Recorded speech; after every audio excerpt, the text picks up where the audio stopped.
சோதனை என்ற பெயரில் வருமான வரித்துறை துன்புறுத்தியதாக தமிழக காங்கிரஸ் தலைவர் செல்வ பெருந்தகை குற்றம் சாட்டியுள்ளார். இது குறித்த தகவல்களை தருகிறார் நமது சிறப்பு செய்தியாளர் கிருபா. வணக்கம் கிருபா, விவரங்களை பதிவு செய்யலாம். வணக்கம் ஜெயஸ்ரீ. வருமான வரி சோதனை விவகாரம் தொடர்பாக தனது தரப்பு ஆதாரங்களை வெளியிட்டு தமிழக காங்கிரஸ் தலைவரான செல்வ பெருந்தகை விளக்கம் அளித்து வருகிறார். தேர்தல் பிரச்சாரத்துக்கு தமிழ்நாட்டுக்கு ராகுல் காந்தி வந்தபோது தன்னை பங்கேற்க விடாமல் தடுப்பதற்காக தனது வீட்டில் வருமான வரி சோதனை நடந்ததாக அவர் குற்றம் சாட்டியிருந்தார். இதற்கு வருமான வரித்துறை தரப்பில் மறுப்பு தெரிவிக்கப்பட்டதோடு காவல்துறை தரப்பிலும் புகாரானது அளிக்கப்பட்டது.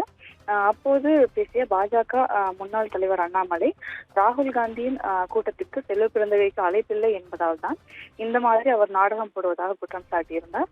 தொடர்ந்து இந்த விவகாரமானது பெரும் சர்ச்சையானது. இந்த நிலையில் தற்போது இதற்கான ஆதாரங்கள் என கூறி செல்வ பெருந்தகை வீடியோக்களை வெளியிட்டிருக்கிறார். குறிப்பாக திமுக நிர்வாகி வீட்டில் தனது தேர்தல் அலுவலகத்தை அமைத்திருந்ததாகவும் அங்கு வருமான வரித்துறை அதிகாரிகள் அங்கு சோதனை மேற்கொண்டதாகவும் கூறி இந்த ஆதாரங்களை தற்போது அவர் வெளியிட்டிருக்கிறார். வருமான வரித்துறை சோதனைக்கான ஆதாரம் என கூறி தற்போது இந்த வீடியோவையும் அவர் வெளியிட்டிருக்கிறார்.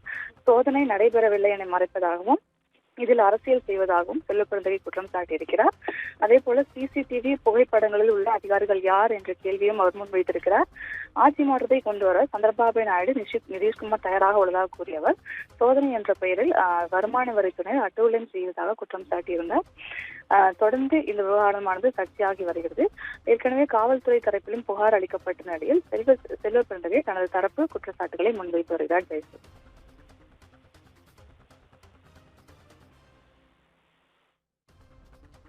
விவரங்களுக்கு நன்றி கிருபா.